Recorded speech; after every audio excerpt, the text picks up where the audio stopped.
Hello guys, welcome to my YouTube channel. That's Bandhan bank और specially 200 डिमा के ऊपर हर्षदा ने आज इसके जब नंबर्स को स्क्रीन पे रखा था, जब कुछ देर पहले आई थिंक मुनाफे की तैयारी में समझाया था हर्षदा, इस क्वार्टर की मेरे ख्याल से जो हाईलाइट मेरे को नज़र आ रही थी आपके नंबर जब आपने समझाया, वो जो इनके एनआईएम्स स्ट्रॉन्ग थे, फ्लैट ट्रैजेक्टरी पे थे, बट स्टिल 7.6 पे इन्होंने मेंटेन किए, स्लिपेजेस घटे। हर्षदा, ये जो हाउस व्यूज थे उसमें क्या था, उसका क्रक्स क्या था? नंबर्स जब मैं भी कल देख रही थी मेरे को इतना कुछ ग्रेट लग नहीं रहा था, लेकिन आज ब्रोकरेज रिपोर्ट्स में कुछ चीजें और हाईलाइट हुई हैं। उस पर्सपेक्टिव में हम देख रहे हैं और वो शायद मार्केट ने भी भुनाने की कोशिश की है। एक तो एसेट क्वालिटी ब्रोकरेजेस कहती है कि ये सीजनली वीक क्वार्टर रहता है, उस लिहाज से देखें तो इतनी एसेट क्वालिटी स्लिप नहीं हुई है। Point number 1। Point number 2, slippages में गिरावट आई है और ये 3% के नीचे पहली मर्तबा है पिछले 14 क्वार्टर्स में। वो एक बड़ा पॉजिटिव है जो ज्यादातर ब्रोकरेजेस ने हाईलाइट किया।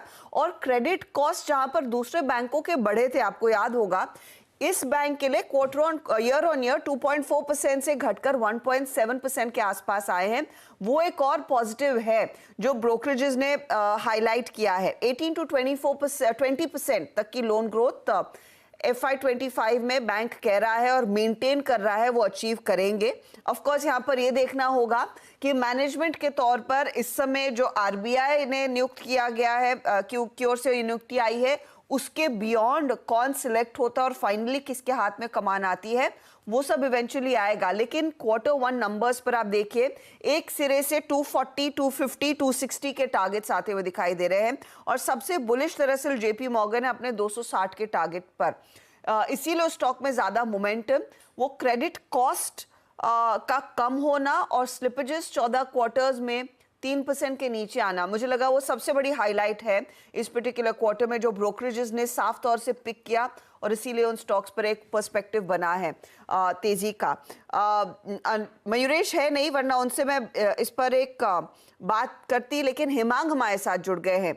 हिमांग, इन सारे छोटे बैंकों में आप देखिए, स्पेशली बंधन की हम कमेंट्री कर रहे थे, उस पर आपकी एनालिसिस है तो please add to it. City union का परफॉर्मेंस अच्छा, आप PNB को छोटा तो नहीं कहेंगे, लेकिन PNB ने जो FY25 के लिए गाइडेंस दिया है वो भी काफी पॉजिटिव है। आप कैसे अप्रोच कर रहे हैं इन बैंकों को? कि ये नंबर्स काफी इन लाइन थे और उसमें जो प्रोविजनिंग है वो काफी कम थी, तो जो अर्निंग्स है या प्रॉफिट है उसमें काफी बड़ा बीट है।